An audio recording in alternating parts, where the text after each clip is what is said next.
نقطة على السطر عبر صوت لبنان لنوضع نقطة على سطر ثورة 10 تشرين الأول.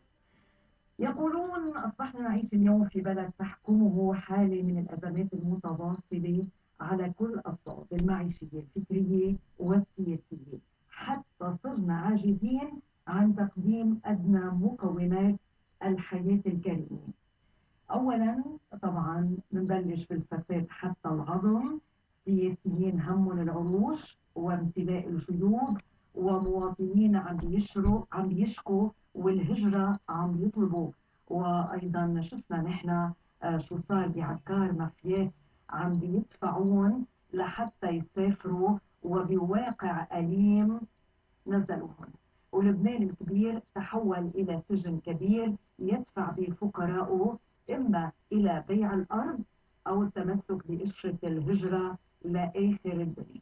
هالشي دفع الشباب إلى ثورة بلبنان بيقولوا عنها مستقلة 100% وممولة ذاتيا بعيدا عن الوعي السياسي، وهي ثورة كل لبناني. بيحكوا عنها إنه الثورة تحت الرماد هي ب10 تشرين الأول رفضا لنظام أطايل. طبعا في كثير بدنا نحكي اليوم عن الثورة، وحاطين نقاط بمفوضة دستور لإلهم رح نحكي عنها مطولا. بس أنا بدي أذكر كل الأصدقاء المستمعين اللي عنده أي سؤال حول هالموضوع عن ثورة 10 تشرين الأول يتصلوا فينا على 01 325 555 الخلوي 76 611 005 ورسائلكم عبر الاس ام اس على 1072. مؤسس الثورة أستاذ رامي علاء، صباح الخير. صباح النور. المشاغب رامي علاء. يعني بدنا نصور هلا الثورة مشاغبة فيها بحد معين، ولكن اللي حكيتيه عن البلد ما ترك مجال إلا للمشاغبة، وهالمشاغبة هي لبناء هالبلد الضائع. نعم، وبدي كمان أرحب بمشا محمود من اللجنة التأسيسية لثورة 10 تشرين الأول. صباح الخير لحضرتك وللمستمعين. يا أهلا وسهلا فيكم عبر إذاعة صوت لبنان. طيب شو هي مطلقات هالثورة؟ سبقوكم كتار، نزلوا على الشوارع، كانوا كل نهار جمعة يعني مؤخرا وليس آخرا، كل نهار جمعة يتجمعوا في وجه الفاسدين، في وجه نظام جديد للبنان، في وجه دولة كريمة نعيش فيها. ليش شو يعني هالثورة اليوم ب10 تتغير عن باقي الثورات وبماذا تختلف؟ هلا كونهم جربوا قبلنا معناتها مش معناتها انه ما لازم نجرب. كونهم فشلوا مش معناتها كمان لازم نحط الفشل هو معيار. النجاح هو تجربة بعد تجربة ومحاولة بعد محاولة. نحن طارحين شغلة أساسية: إلغاء الطائفية السياسية من جذورها عبر تعديل دستوري جذري. اليوم مش الطائفية السياسية هدف بحد ذاتها، ولكن هي وسيلة استعملها السياسيين واستعملوها الأحزاب لحتى يفتتوا البلد وما يكون في وطن. الوطن اللي بيلتقى ليحمي هالمواطن ويأمن له الأمان الاجتماعي والسياسي والاقتصادي انفقد أو بينفقد مبرر وجوده بظل الطائفية السياسية. هذا اللي عم نعمله. هلا بنفرق عن غيرنا كثير إنه نحن هون عم نخاطب الناس من الولد إلى الكبير، من الطالب إلى الأستاذ بالجامعة، من الفلاح إلى العامل. عم نقول يا جماعة صار الوقت نستثمر بحالنا. اليوم ما تقولوا انه ثورة وثورات وهلكنا وعملنا. طيب نطرنا شفنا البلد وين راح وين صار، شيء لا يصدق يعني على مستوى جميع مؤسسات الدولة. فإذا يا بدنا ناطرين نتفرج على التدهور أكثر، يا إما في بسيط أمل. ما بدي أقول الظرف ظرف رائع بالمفعم بالأمل، في إحباط ويأس، ولكن في بسيط أمل. خلينا نستغله ونقرب خطوة لقدام عبر جلب الشعب إلى المعادلة السياسية بلبنان. اليوم قرار لبنان صغير ولا كبير كله عم بيروح على العواصم الخارجية. طيب مش معقول في حد أدنى من الوطنية، من القرار الوطني. فقد الأفرقاء السياسيين تكبلوا بمعادلة سياسية ما عم بتخليهم يقدموا أي مبادرة وطنية لانتشال المواطن بالوضع الحالي. يعني انتوا البديل؟ نحن إن شاء الله بنكون البديل، وإن شاء الله اللي عم نطرحه بيصير. وإن شاء الله بيلقى تجاوب من الناس كافي لحتى يقربوا يخلقوا مشهد فريد من نوعه ب10 سنين الأول بساحة الشهداء. وهالمشهد أو هالنقطة هيدي من الوقت يبنى عليها إن شاء الله ليش انتم بدكم تنجحوا مطرح ما غيركم؟ لأنه نحن أول شيء أخذنا قرار بعدم أخذ أي فلس من أي سفارة أو حكومة. ليش قبلكم كانوا عم ياخذوا؟ المجتمع المدني اللي تحرك ونزل على الطريق كانوا عم ياخذوا مش بس من سفرة. هلا في ارتباطات معينة مش رح نفوت تفاصيلها، بس هن بيعرفوا انه في ارتباطات في اسقف معينة انطلقوا منها. لم ننطلق من اي سقف، لم نزور اي سياسي.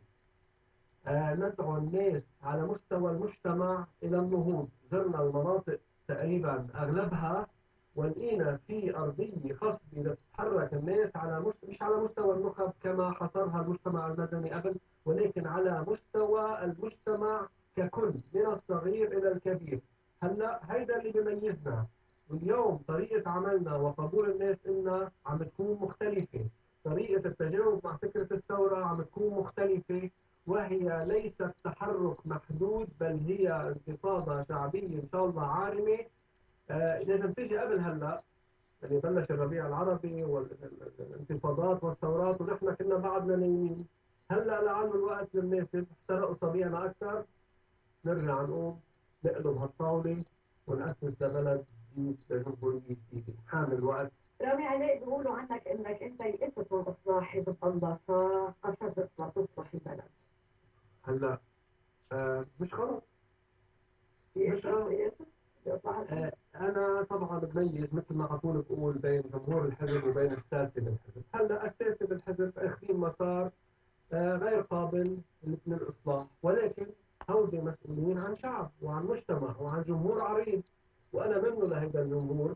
وبعتبر إنه طالما على مستوى الأحزاب مسكرة الطريق، خليها تكون على مستوى القواعد وخليها القواعد تفرض نفسها على أحزابها مش بس بحزب الله وعلى الساحة على الأرض اللبنانية، وخليها هي تصنع المعادلة الجديدة. طيب المعادلة الجديدة اليوم تحركتوا لحتى تجربوا هالقواعد لتنزلوا ب10 تشرين الأول وكمان تنفذوا ثورة بيضاء. طيب كيف كان تجاوب هالقواعد معكم ومن أي مناطق ومن أي ناس؟ نحن ببلد طائفي شئنا أم أبينا.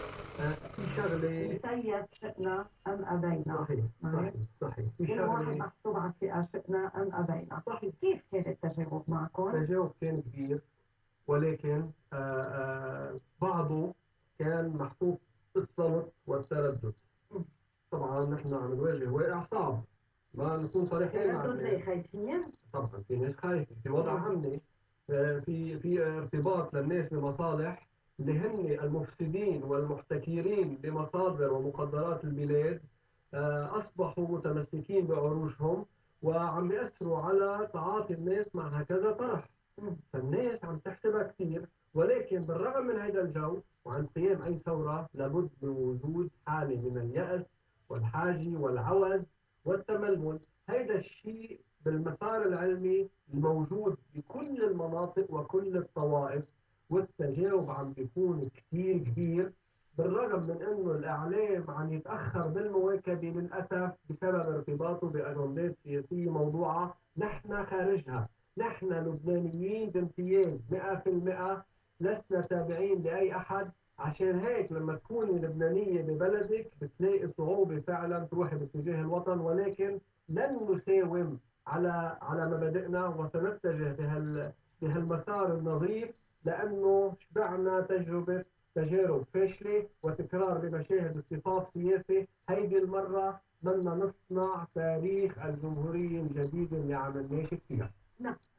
يعني أنا بدي أول شيء سؤالي الأول، يعني أنتم بتقولوا إنه الثورة اللبنانية نظيفة، جامعة مستقلة 100% ممولة ذاتيا بعيدا عن المال السياسي وهي ثورة كل لبناني. طب هون في رسائل شكر إلى ناس مولوكم. مين هن؟ مثلا السيد مين شين الفاضل، إلى السيدة أليس ما تسميها يعني $500 متبرع لكم، $100 متبرع كمان. رضا منهم يعني بدون ما نعطي الاسم الكامل $50. مين هالناس اللي عم يتبرعوا لكم؟ هؤلاء لبنانيون مقيمين ومغتربين نحن مش قلنا محسوبين على حدا. نحن قلنا ليش بدهم يمولوا كل هلا هؤلاء مستقلين، ولكن نحن ما عندنا أي مشكلة أن نتلقى الدعم من أي لبناني بلبنان ولا بالخارج، طالما هذا الدعم مش مشروط وطالما هذا الدعم مش مرتبط بسفارات الدول. نعم. هون بالآخر أي حراك اليوم له متطلبات، وهالمتطلبات بدها تلبى. نحن عم نشتغل بطريقة بلبنان، شو بيعملوا عادة؟ بيجتمعوا مجموعة، بيشوفوا سفارة من السفارات، بتفتح لهم الحنفية وبدأوا العمل. الكل بطريقة أو بأخرى، بشكل مباشر أو غير مباشر. عم تحكي عن الجمعيات هون؟ الأحزاب والجمعيات يعني والعمل مش الكل يعني طبعا. بيعملوها خلينا بين هلالين نتحفظ على اللي عم تقوله. هلا بيعملوها من تحت الطاولة. التجارب كلها يا إما كانت يتيمة محدودة وقفت عند مسرح معين بسبب التمويل، يا اما كانت مرتبطه، يا اما تجربه مجنونه مثل تجربتنا. يعني حضرتك قلت في الحلقه انه انتم مش ضد يعني انه يكون في مساهمه من قبل الناس، بالعكس، بس في كمان في احزاب بدها تنهض، اذا كمان يعني مطرح في احزاب بدها تنهض، بدها تكمل، بدها تتابع، بدها حدا يمولها على اجندتها هي، مش اجندته لإله. ما فينا نضم هون بكل الاحزاب يعني تحت هاللواء. ايوه، ولكن اللعبه الكبيره هلا مش نحن بمقام التعميم الان. خلينا بس اللعبه بالمجمل اوكي. هلا مش طبيعي، لكن مش كلهم مثل بعضهم، ولكن اللعبه بالمجمل لعبه قائمه على اصطفافات مرتبطه بالخارج. هلا في استثناءات، ولكن للاسف الاستثناءات لم تشكل حاله. نحن اليوم جايين نشتغل، وبعكس طريقة العمل السياسي لنشكل حالة يكون فيها الشعب اللبناني مصدر الفئل في هذه الحالة. وبالعكس نحن مش انه ضد آه، آه، او نحن مش بس شوي مستحيل بالمساهمات. بالعكس نحن بحاجة الى الدعم والدعم المالي النظيف من اللبنانيين، لانه بالاخر في متطلبات كثيرة أكبر من جيوبنا. وهيدي المتطلبات تخلي الشعب مثل برا يشترك، يحس حاله معني، عم يستثمر بمستقبله مثل ما بيستثمر بأي عمل. بس ما شاء الله يعني حاطين مسودة للدستور وعم تشتغلوا على أساسها. يعني أنا بدي هلا أحكي مع هشام محفوظ من اللجنة التأسيسية، إلغاء المخصص الطائفية، ضمان كمان حقوق جميع المكونات الطائفية، وغيرها من اللامركزية الإدارية الموسعة، اعتماد التوظيف اللي بتحكمه الكفاءة. يعني كلها عناوين براقة بيسعى لها كل مواطن لبناني عن جد إنه حابب هالبلد وحابب يعيش فيه. طيب يعني ضلنا سنين ما قادرين هالعناوين اللي هي براقة تطبق. شو معنى إنه أنتم بالثورة 10 تشرين رح تطبقوها؟ يا ريتك تعطينا لمحة سريعة عن مسودة هالدستور اللي عم تشتغلوا على أساسه، وبدون يعني ما تاخذوا أي موافقة من المرجعيات السياسية، وبمعزل عنها ومش حابين أبدا تكون بصلب عملكم. بأيام ثورات عم تكون كتير شرسة ودموية، قررنا نحول بلدنا من حالة ظالمة، حالة لا عادلة، لحالة أفضل متطورة. هيدا معنى ثورتنا، وهي ثورة على الذات. قررنا نتجه لهالتطور هيدا عبر نقاط مجتمعين عليها اللبنانية. اللبنانية اجتمعوا اللبنانية اجتمعوا بالطائف ومضيوا كلهم على أغلبية النقط اللي نحن حاطينها. كل اللي صار هو إنه لليوم ما حدا جرب يطبقها، وما حدا حط لها القواعد اللي بتطبق فيها. انحط شعار كلهم مشوا عليه: إلغاء الطائفية من النفوذ قبل النصوص. طب هالنفس اللي بطائفيتها عم تاخد الوظيفة، اللي بطائفيتها اللي عم تاخد الموقع السلطوي، كيف ممكن تتنازل عن طائفيتها؟ أنا برأيي إنه اللي كان لازم ننتقل فيها بالنصوص، مشان هيك حطينا مسودة تكون واضحة بدنا نمر لها. عندنا مسودات يعني معلش هون بالشام عندنا مسودات قد ما بدك. معي؟ لا عندنا مسودات. ما لا، اللي صار كان في كثير ناس يطالبوا باللطائفية. بس ما حدا حط لنا الشروط يعني. في خوف للآليات. هلا هو القصة بالشروط وبالنصوص أما بالنفوذ لا أبدا. صارت بمصر قدامنا. في أكثرية طلعت بالديمقراطية، هي شمولية وصلت على الحكم بالديمقراطية، لقطت الدستور وبلشت تتعدل لتعمل دولة إسلامية. في ناس عندها خوف من إنه إذا انتقلت من لا طائفية للعددية تنمحى هي الأقلية. نحن لقينا لهم الحلول لها. فعملنا باكج، ما في شيء اسمه لا طائفية لحالها، عملنا باكج لازمة وحدة عم نطالب فيها. نعم، بس ما شاء الله هالباكج يعني اللي نحن هلا رح نحكي عنه بسياق لقائنا اليوم ما شاء الله كثير كبير في الانتقاد كمان، انه ليش ما بتاخذوا عنوان واحد رامي؟ مثلا الكهرباء اللي عم بيعاني منها كل مواطن لبناني وبتشتغلوا على اساسها، وابو زيد خاله اذا بتقدروا تحلوا هالموضوع بدل ما يكون هالعناوين كثير البراقه. هو عنوان واحد أساسي تفرعوا عنه، إلغاء الطائفية السياسية من جذورها. لبنان بنشبهه بهالجسد المريض، مكسورة إيده، مكسورة إجره، سنه، خدوش مليانة عليه، ولكن قلبه مضروب. خلينا نروح نبلش من القلب. كفانا مسكنات، كفانا ترقيع. هنا نبلش من القلب. الطائفية السياسية مثل ما حكيت هي المافيا التي تؤدي إلى تفكيك البلد وإلى تدهور الوضع المعيشي والاقتصادي وغيره. بناية قائمة على أسس أو أساسات. خلينا نصلح الأساسات. معلش باجتماعاتنا بالمناطق كثير نقال طب أنا زلمة معوز، أنا زلمة وضعي الاقتصادي، أنا ما معي آكل، تحكيني بالطائفية السياسية وتعديل دستور. قلنا لهم تعالوا يا جماعة، هال 100 دولار وال 50 دولار والمساعدة والمن علينا والفستات وما بعرف شو، كفانا. ما هودي عم يسكتونا فيهم وعم تضل المشكلة أو الجرح الأساسي عم ينزف. عم نحط إصبعنا على الجرح، بس يزبط هيدا ينتقل الإصلاح والمعافاة إلى باقي أعضاء هذا على الجسم. كل حال الإصلاح، كل إصلاح بده حملة توعية مش إنية، بدها عمل على سنوات لحتى ينجح. كيف عم تشتغلوا؟ مش هيدا الأساس الطلب لكل ثورة؟ عشان هيك سميناها مثل ما قال هشام ثورة على الذات. نعم. ثورة على الذات. على كل حال أنا بدي أوقف هلا آخذ كلمة للإعلان وبعدها رح يكون على تواصل مع الصحافي إبراهيم طيح. عند لو شاركوتيه الفرق عنا حرفان. وساندويش لو شاركوتيه 500 جرام بس ب 1495 ليرة. بنتابع نحن وياكم نقطة السطر عن ثورة 10 تشرين الأول. رح ينضم لنا هلا الصحافي إبراهيم بيرة. نصبحك بالخير عبر صوت لبنان. صباح النور. إذا إبراهيم، ما بعرف إذا كنت عم بتتابعنا وعن هالثورة، ثورة 10 تشرين الأول. يعني سمعت له معمل هيك من خلال حديثك مع الضيوف الكرام. نعم، يعني أنت الدستور وعناوين وإلغاء المخصصة الطائفية، تأمين وجود حقوق الطوائف لمركزية إدارية، توظيف الكفؤين بهالبلد، أعطاء حق الجنسية يتساوى فيه المرأة والرجل، العدالة الاجتماعية، مجلس دستوري محصن، والالتئام ملزم، مجلس نواب ما بيعصروا النصاب. شو رأيك بهالعناوين؟ والله عناوين يعني ما بعتقد في حدا يعترض عليها او بامكانه انه يعترض عليها، لكن المشكله كيف يمكن ان نصل الى هذه العناوين. يكونوا سمعوا تفصيلا يعني شوي او واحده منهم يعني. نعم. فهي مشكله النظام اللبناني من 43 يعني من لما تاسس. اتذكر المجلس 49 في انه تكون ساعه مباركه حين ننتهي من الطائفيه السياسيه. نعم. على كل يعني الله يصير معك الشباب اللي عنده رغبه. وطبعا احنا من الشباب اللي مرقوا بهالتجربه يعني كنا في بدايه ليش اللي بدهم ينجحوا وانتم فشلتوا؟ وهون السؤال يعني احنا بنتمنى له. احنا بنقول لهم يعني مش كثير متفائلين معكم بالنجاح يعني، بس على الاقل ما في نقول لهم الا الله يعطيكم العافيه يعني. نعم. بالتالي هذه ليش مش الخطوه. متفائل؟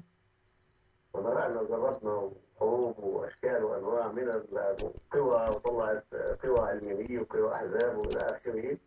على كل الفضيله الكبيره بقى في ناس بتحاول رغم كل الفشل الذي منينا به نحن كاجيال سابقه ومجموعات سابقه. في ناس عم بتحاول يعني الان. طيب هل المحاولات اليوم عم بتلاقي الارض الخصبه لها بهالتوقيت بالذات؟ يعني بدنا نشوف فينا نقول للشباب اللي بلشين يعني ييأسوا من البدايه ونقول لهم يعني بس بدنا خلينا نجرب خلينا نجرب. استاذ ابراهيم، حييك اول شيء. اليوم اتفقنا نحن بالتشخيص، اتفقنا انه المشكله بترجع ل 43 حيث قيام النظام اللبناني. كتار جربوا فشلوا او اضطروا بحائط مسدود. نحن اليوم عم نجرب بطريقه مختلفه ويمكن ننجح ونحاول نستغل الأعضاء كلها. ولكن احنا طبعا بحاجة في شغلة مهمة اليوم. كون الآخرين جربوا وما وصلوا لنتيجة ما بيعني إنه بس لازم يتفرجوا. هذه نقطة كثير أساسية عم بوجهها لحضرتك وموجهها لكل الناس. نحن عم نجرب ونجاحنا نجاح الجميع، وفشلنا لا سمح الله يرتد على الجميع يأس وإحباط أكثر. نحن نشد على أيدي الناس اللي بتلتقي معها بهالطروحات أن تواكبنا، إن كان إعلاميا، إن كان عبر الدعم المعنوي، إن كان عبر الدعم المادي، وكل هذه النقاط. صحيح صحيح، يعني معك حق. يعني هذه النقطة اللي عم نلاقي فيها تقصير بصراحة. يعني ما اسلوب العالم، لانه حاول انه تكتشف الظروف يعني والوقائع اعقد ويعني اصعب مما يعني كنا نظن ونعتقد. على كل حال نحن ببلد هون مقسوم يعني بين فريقين، اذا فينا جاز التعبير هيك بعنوان عريض حكومي ما عم نقدر نشكل ناصرين التقارب الامريكي الايراني السعودي. فكيف يعني بدها تنجح تجربه الشباب هون بثوره بلبنان ونحن الوضع الاقليمي عم بيحركنا ما فينا نقول لهم يعني ما فينا نقول لهم هيك، خليهم يجربوا معلش يعطينا العافيه. هذا شيء يراكم عليه مستقبلا. مثل ما انا نحن بحق لي اسال. اي معك حق، ما بدك انت وانا نفس المنطق انا وياك، يعني نفس النتيجه، انه في صعوبه وفي اكثر تعقيدا والبلد مشرذم والبلد مشظم والبلد بدك اياه يعني. بس ولكن لا يمكن لي ولا او لاخرين مثلنا عندهم هذه القناعه وهذه النتيجه ان نقول للشباب الذين يعني بداوا بالامس يعني تجربه جديده انه ما تجربوا. لا، خليهم يجربوا. ونحن عم نسمع لك هذه الامور يعني يبنى على شيء مقتضاه. هذه تكون اساسات لبناء او تعرف بدايه الربيع العربي لو تذكري، مش هيك معك؟ نعم.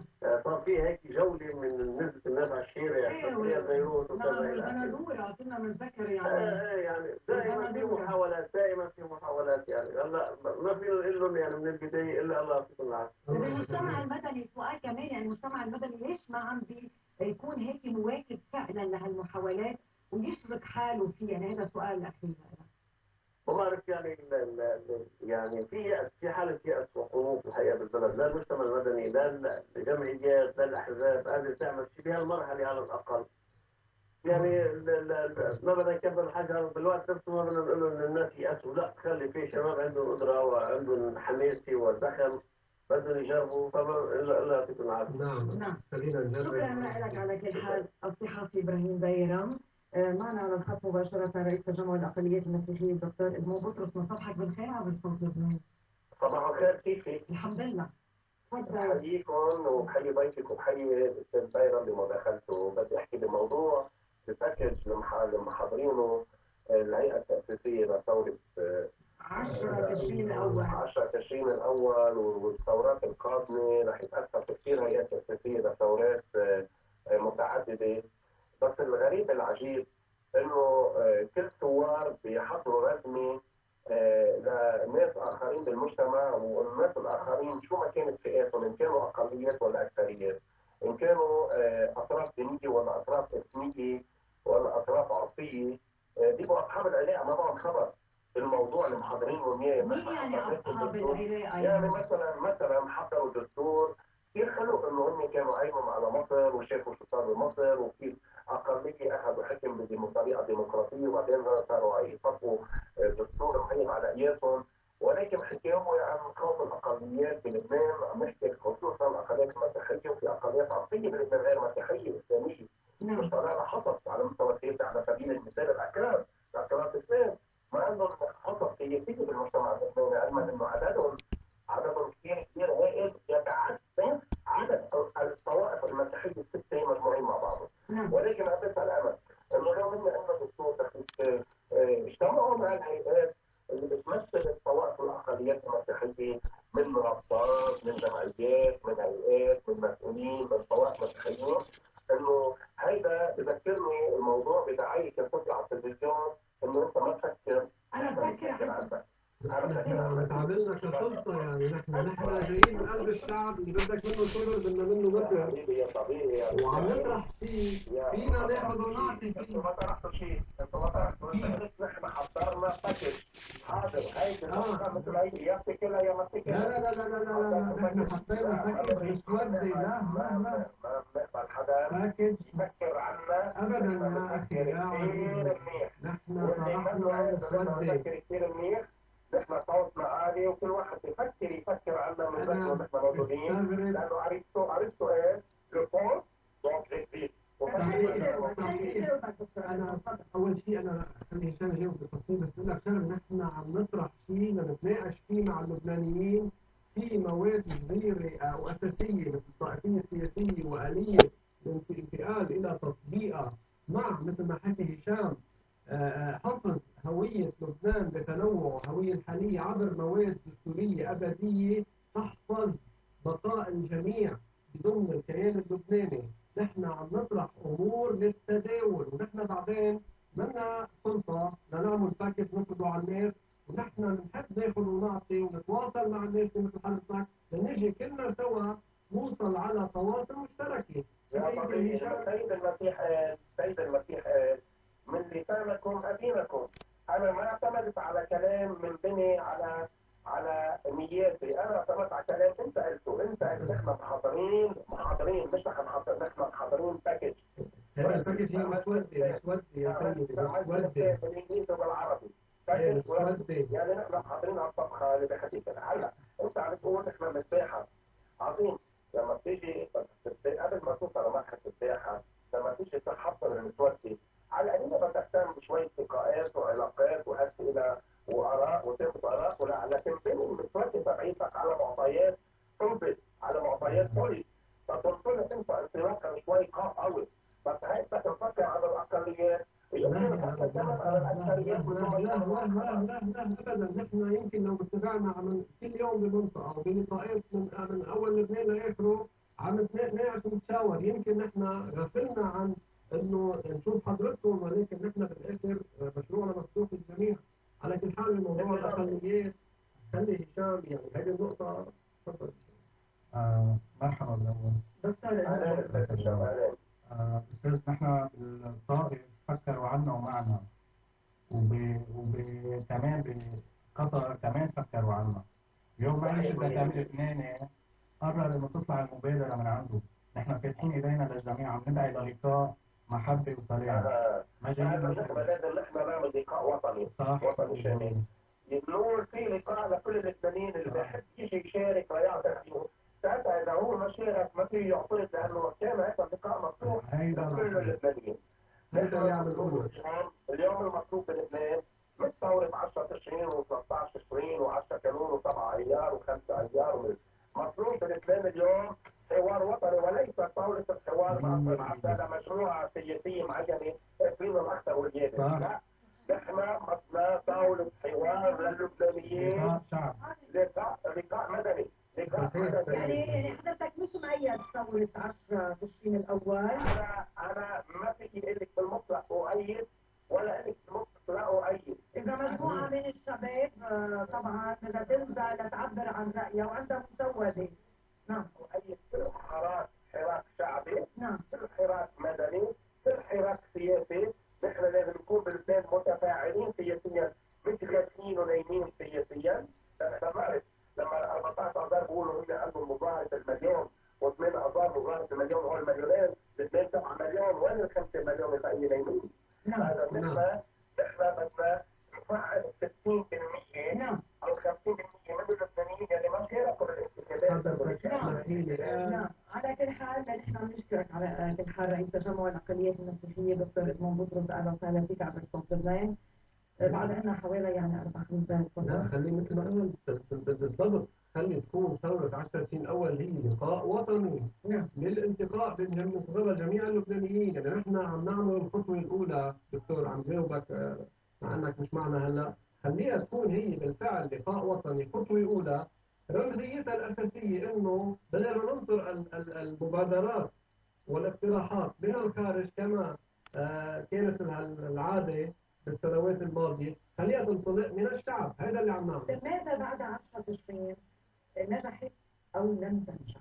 نحن الحمد لله هلا لنا 10 تشرين نظره قريب، ولكن بحسب المشهد رح ينقسم مساحة الشهداء يوم الخميس ب 10 تشرين الأول، وبحسب الحشد رح تكون في طرح للخطوات العملية اللاحقة. اليوم نتأمل نحن الشعب اللبناني ينعاد إيجابيا بدعوتنا وتكون الساحة ساحة ممتلئة ب 10 تشرين الأول. أي ساحة؟ ساحة الشهداء. نحن بلشين من الصبح، طبعا بلشين من الأسبوع من نهار الاثنين الجاي بنصب الخيمة التنظيمية وتنظيم الأرض تلقائيا لنوصل يوم الخميس ب10. راح يصير في حشد للناس لحد الساعة 4 وقت الخطاب الرسمي، وعلى ضوء المشهد اللي بينرسم اللي فيه بيكون العلم اللبناني فقط وليس أي شعار حزبي، على أساسه نطرح الخطوات اللاحقة، وهيدي هي المحطة الأولى مش المحطة النهائية. يعني نحن ما رح نجي نحقق كل شيء بنهار واحد، ولكن أقله نحن الشعب اللبناني عم نحط بإيدنا هيدي المرة نقطة الانطلاق نحو الجمهورية الجديدة. ليش عم بيسموها ثورة رامي علي؟ نجحت أو لم تنجح إلا بهذه الصفة؟ لا، بالآخر في قول أمريكي بيقول ليس هناك دول عظيمة، إنما هناك رجال عظماء يصنعون شركات أو دول عظيمة. هلا نحن بالآخر مجموعة أفراد نؤمن ببلدنا. التاريخ غيروا أفراد تكاتفوا كانوا قلة، اتهموا بالجنون والزندقة والتجديد. معلش نحن لن ندع أي شيء يحبطنا، عم نقرب هذا الاتجاه كمجموعة شباب لبنانية. هشام محفوظ قولوا لازم يقولوا هشام محفوظ ثورة تحارب العفوية عن قصد خوفا من المنتهين. لتحديدها بالثورة بين الثورات راح الدموية. نعم. الثورة مع التشكيل ما بتشبه طبعا ثورة البندورة. ثورة مثقفين، ثورة ناس تحترم حالها وعندها أخلاق. اللي قبل ما سوونا كانوا هيك ونحن رح نضلنا هيك. نعم. على كل حال نحن جايين هلا صوب 10 تشرين الأول، كيف تحضيراتكم؟ كيف تجاوب الناس؟ سألنا هالسؤال، كتار بيقولوا ايه بعدين يمكن يخزوكم، حاطين هالعناوين بينكم. هلا احنا تجاوب كبير من الناس. كذلك الامر بموضوع الانحراف والجولات بالمناطق لمسنا تجاوب صائب في الجامعات، في المحيطات الاجتماعيه، المجتمع المدني. كذلك الامر هلا كله ينتظر حتى الشارع ب10 تشرين الاول يحكي. بالاخر هدفنا هو الشعب، والشعب هو اساس نجاحنا او عدم نجاحنا. عم نحط هالموضوع برسم اللبنانيين، ندعوهم للايمان بانفسهم. معلش اليوم حتى اجتنا ناس عم تقول انه ليش الخميس ليش مش الاحد، العالم عندها اشغال. بنقول لهم شغله، لبلد واصل الى هالمستوى من الانهيار ولامس الحضيض، معلش بعطل نهار ونهارين وجمعه وشهر ليبني بلد الشيء لمستقبل اولاده. واللي ما بيفكر بهيدي الطريقه انه ثوره على الويك اند وقت الفضاوي، للاسف اللبناني كان هون معناتها منه جاهز الشعب ليفوت. ولكن في المقلب الاخر الحراك اللي عملناه تجاوب الجسمي يبشر بالخير. صدقيني لو ما في عندنا الحد الادنى وب10 تشرين يكرم المرء او يومها ان شاء الله. ما رح ننام أبدا. نحن راضين نفسنا وراسنا. إذا شايف الشعب اللبناني عم ندعي لشيء هو في صوت مصلحته. يعني الدعوة لكل مواطن لبناني بيدعي الدعوة في صوت مصلحته، بس العبرة طبعا بالنجاح. النجاح على كل حال. شكرا لك رامي علي مؤسس ثورة 10 تشرين الأول، وهشام محفوظ من اللجنة التأسيسية. أهلا وسهلا فيكم على صوت لبنان، مع تمنياتنا لكم بالنجاح ونجاح الوطن على كل حال. بنهاية اللقاء لكم أطيب الأمنيات من نوادي شعبوت، ومن الشارع الإعداد توني هيكل، ومن المخرج جورج.